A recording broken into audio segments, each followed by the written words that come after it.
This is Miss Lizzie, and I want to welcome you to the Queen Lizzie podcast. Together, we will go through the history of Rosewood, Florida, and watch as the once prosperous town rises out of the bloodshed, fire, and ash to reveal the people, the memory, and the legacy of Rosewood.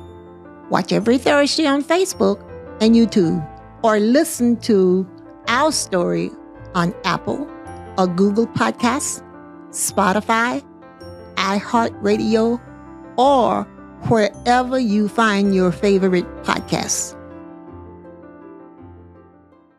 Hello, everybody. I am Lizzie Robinson Jenkins, representing not only the Rosewood Foundation, but the personal testimonies and history of cherished friends and family. You are now watching the Queen Lizzie podcast. Good morning. Today, my show is going to be dedicated to my aunt, the Rosewood school teacher. It's a tribute to her, and it's called my conversation piece. That is PEACE. So I'm going to tell you about her life. She was born May 25, 1894, and died April 30, 1948. 84, 48. Same two numbers. But anyway, she was born on a farm that we still own today. And we are going to make sure we remember her. She grew up in Archer, went to school at age 6. Her first years of school, she attended Blue Peter Elementary School, which is right across the street from where she was born. My mother said she was very intelligent, very smart, the word that my mom used. In fact, my mother said when they took her to school, they discovered that she knew already as much as the teachers knew. So her parents, her father, who taught himself to read, had taught her to read before she was old enough to enter school. And when she went to school, she just was so smart. They decided that they needed to move her, relocate her to a school in Gainesville. But Gainesville, 15 miles from Archer, how was she going to get from Archer, the farm where she lived, to Gainesville, to the school where she first attended, which was called Jordan Academy? And today, that house is still on 6th Street, Jordan. It was an academy that people don't know anything about. I knew it was a school at one time because my mother told me. But anyway, she attended that school for about 5, 6, 7, 8, 9 years. I don't know how many years. And her parents, as I said, lived in Archer. But they had friends living in Gainesville on Pleasant Street. So they met up with their friends, met and decided to request or ask them if their daughter Matilda could live with them and go to school. They didn't have any children. They welcomed her. Now, how was she going to get to Gainesville? Well, Papa, her father, Charlie Brown, my grandfather, owned a buggy. And when I tell you buggy, it was a buggy. A real buggy. With the hood, and I know that's not the right word, but it was a buggy. And each Sunday afternoon, they would take her to Gainesville in the buggy. Horse and buggy? Buggy. And each Friday afternoon, they would travel back to Gainesville and bring her home so that she could spend the weekend with her siblings. At the time, it was not 9 siblings, but she did have siblings back then. She was the second oldest child. Just to make sure she didn't forget where she came from. And and keep her grounded, if you know what that means. If you don't, it means just make sure she's humble and not think she is more than the other kids. But they did that for weeks and weeks and weeks, every weekend. Now, I haven't told you, but I'm going to tell you now. My grandfather, was light complected, like mulatto, and he passed for white when he needed to. So, going to Gainesville, 15 miles in a horse and buggy, you needed water.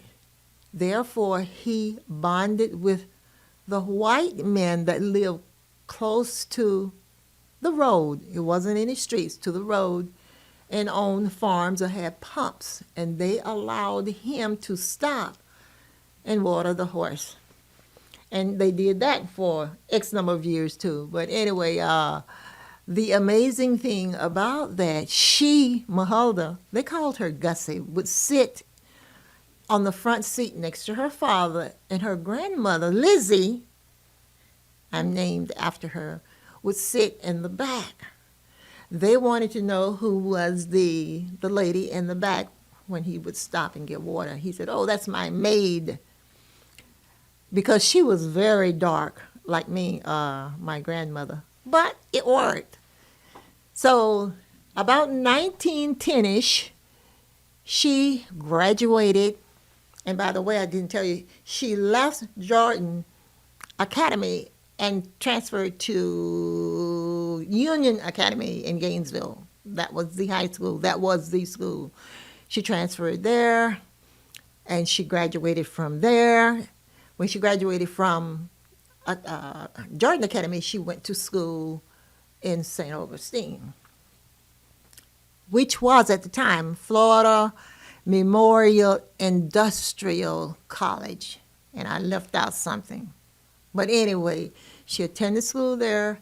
She graduated with a degree to teach, a certificate. It was not a degree, it was a certificate to teach, which was good enough. And back then, that is what was given to black teachers or Negro teachers. But it was good enough to return home at age 16 and get hired in Levy County at Meredith Elementary School. And she taught at Meredith for a couple of years, met a young man from Rosewood who encouraged her to relocate to Rosewood because they needed a teacher there. So, of course, he had something else in mind, like probably getting married to her because she was a pretty girl. And she lived in Rosewood for a couple of years, 1915, 1916, 1917, with a DeBose family. And I love to talk about the DeBose family because I have met them. I was able to track them down and find out who they are many, many, many years later that she lived with. And in 1917, on December 19, 1917, she married Aaron Carrier at the Levy County Courthouse in Brunson, Florida. And she taught there for 5 years. Well, 1917 to 1923, yes, about 5 years.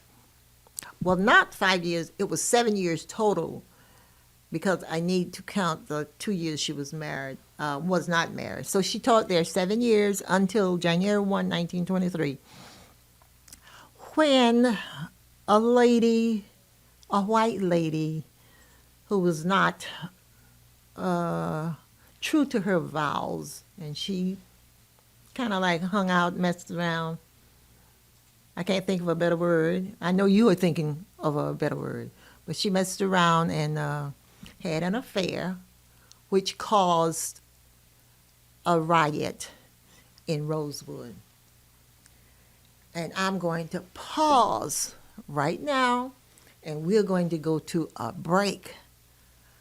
And we will head right back in a few minutes after a word from our sponsors. I am Black History. I am Rosewood Black History. I am Florida and America's Black History. And you are too. January 1st, 1923, the KKK insurrectionists attacked Rosewood, killing 5, burning it down. Because a white woman lied and cried, a black man assaulted me. Rosewood redevelopment is on its way. Want to help? Visit rosewoodflorida.com. Meldon Law has been serving personal injury victims since 1971. In those days, Jeffrey Meldon's presence as an attorney in the music scene dubbed him with the nickname the Hippie Attorney. And although times have changed, 2 things haven't: our commitment to bettering our community by helping the injured, Albert, are you ready to go to the game? and our love for the Florida Gators. If you bleed orange and blue, Meldon Law is the firm for you. The Queen Lizzie podcast is brought to you weekly by Campus USA Credit Union, live from the Meldon Law Gator Studios at Spurrier's Gridiron Grill. Okay, I am back. I paused at January 1, 2023. We were talking about what happened on that day, and I'm going to move forward, fast forward to January 1, 2025. On that day is the 102nd Rosewood anniversary. 102nd Rosewood anniversary. And I plan to go and meet some friends in Rosewood just to say hello, to let them know that Rosewood is still alive, and to update them, because I know people are going to go there and be there anyway, because they always stop by on New Year's Day. So I plan to be there. But following that, on January 4th, 2025, we are going to do a reenactment in remembrance of the 102nd anniversary. And it's going to happen in Newberry. And the address, Newberry address, is 22517 Southwest 15th Avenue, Newberry, Florida, 32669. It's going to be done or held at the properties of the Owings, Wendell and Janice Owings. And you all are welcome to come out and participate. Like I say, reenactment. Bring your kids. We need your kids to help us make this an educational event, so that they will not forget history, so that they are the people to carry it forward. Okay, it's not about me. It's about the community. It's about history. We don't want history to repeat itself. So please tell all of your friends. And I have a post on my Facebook on Lizzie Robinson Jenkins. Go to my Facebook. Share it with your friends. We want you there. Share it and bring the kids out. We want them to be a part of the play. We are going to have a filmmaker will be on the scene to film it. So they are welcome to come out, okay, and join us and have some real Rosewood fun, because we are going to make sure this history is alive. It's not Rosewood history, it's American history. Okay, it's about all of us and how we need to work together peacefully, okay, and make America proud of the work that we do collaboratively. So on the weekends, when you're not doing anything, remember the brunch, the weekend brunch at Spurrier's Gridiron Grill, Saturday and Sunday, 11 to 3. The best food on the market. Excellent, good, delicious food. So come out and patronize them. Okay, and as I say, my aunt, I love her dearly. She had a miserable life because after the Rosewood massacre, she returned home.